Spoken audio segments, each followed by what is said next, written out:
কেমন আছেন সবাই? আসসালামু আলাইকুম। আজকে আমার একাল আর সেকাল নিয়ে কথা বলবো। আমার ছোটবেলার সাথে বর্তমান সময়ের যে বাচ্চারা আছে, আমার ছেলে বা তার থেকে একটু বড় যারা, তাদের একাল, এই ২ টা জিনিস নিয়ে একটু আলোচনা করি আসেন। বর্তমান সময়ের বাচ্চারা টিফিনে কি নেয়? এখন যারা মানে স্কুলে টিফিন নেয় তারা মেইনলি নেয় হচ্ছে বার্গার, স্যান্ডউইচ, ফ্রাইড রাইস, তাই না? এই টাইপের মডার্ন খাবার যেগুলো এগুলো নেয়। আমরা কি নিতাম আমাদের ছোটবেলায়? আমরা তো কিছু নিতামও না বললেই চলে। ওই রুটি, ডিম ভাজি, নাহলে একটা ডিম সেদ্ধ। আর বেশিরভাগ সময় ৳২ একটা নোট বা ৳৫ একটা নোট পাইতাম। এই ৳২, ৳৫ নোট হাতে পাইলে মনে হইতো যে কি জানি একটা পেয়ে গেছি। হ্যাঁ, আমি মানে কয়েক লাখ টাকার মালিক এরকম ফিল হইতো ভিতরে। আর একটা বনরুটি আর কলা। এই হইলে মোটামুটি আমাদের মানে আমরা সন্তুষ্ট থাকতাম। তারপরে ৳২ হইলে অনেক কিছু পাওয়া যেত তখন। ৳২ য় চানাচুর পাওয়া যেত ১ প্যাকেট।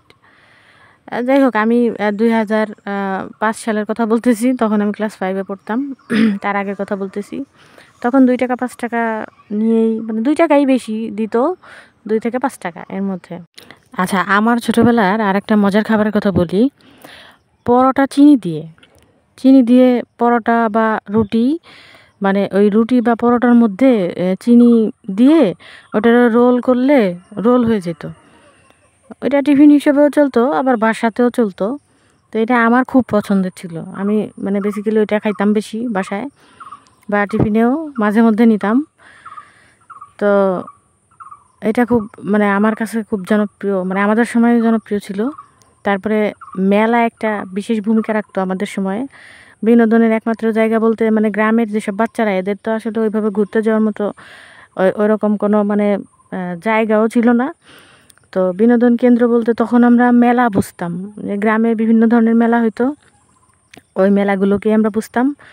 তো মেলায় বুন্দিয়া নামে একটা জিনিস পাওয়া যেত, যেটা এখনো পাওয়া যায়। তো বুন্দিয়া লাল, হলুদ, নীল বুন্দিয়াটা অনেকেই চিনেন, মানে সবাই চিনেন, এখনো পাওয়া যায়। বুন্দিয়া হাতে নিলে বুন্দিয়া রস একদম এই কোনোই পর্যন্ত চলে আসতো। তারপরে ওই কোনোই থেকেই মানে উপরের দিকে জিভ দিয়ে টান দিত অনেকে। আমি দিতাম না, অনেকে দিত। তো এই হচ্ছে আমাদের ছোটবেলা। আরও অনেক স্মৃতি আছে। আমরা ছোটবেলায় অনেক স্পেস পাইছি খেলাধুলা করার জন্য। তখন অনেক মাঠও ছিল। তখন আসলে শহরের অনেক বাচ্চারাও খেলাধুলা করার সুযোগ পাইছে। তখন এত বেশি উঁচু উঁচু বিল্ডিং ছিল না, যার কারণে অনেকেই খেলাধুলা করার সুযোগ পাইছে বিকালবেলা। এখন তো বাচ্চারা বেরই হয় না ঘর থেকে। গ্রামেও হয়ে গেছে এরকম। বাচ্চারা ঘর থেকে বের হবে কোথায়? মানে খেলার লোক পাওয়া যায় না খেলাধুলা করার মতো। এরকম একটা অবস্থা। তা আমরা কিন্তু প্রচুর দৌড়াদৌড়ি লাফালাফি করছি। অনেক চাচাতো ভাই বোনরা মিলে খেলাধুলা করার সুযোগ পাইছি। কানামাছি, তারপরে গ্রামের বাচ্চারা যে সুযোগ সুবিধাগুলো পায় বড় হইতে গেলে, যেমন শাপলা তুলতে যাওয়া, তারপরে মাছ ধরতে যাওয়া, পুকুরে লাফালাফি মানে পুকুরে গোসল করা, সাঁতার কাটা পুকুরে, এই আনন্দগুলো কখনো শহরের বাচ্চারা পায়ই না বললে চলে। আসলে গ্রামে যেসব বাচ্চারা বড় হয় এদের ফ্যাসিলিটিগুলো বেশি থাকে। এরা অনেক মজার জিনিস পায় যেগুলো শহরের বাচ্চারা পায় না। তো এই ছিল আমাদের ছোটবেলা। আরও অনেক স্মৃতি আছে যেগুলো আসলে এত ছোট ভিডিওতে এত কম সময়ে আসলে বলা সম্ভব না। একটা একটা করে বলবো। তো ভালো লাগলে অবশ্যই সাথে থাকবেন। ধন্যবাদ।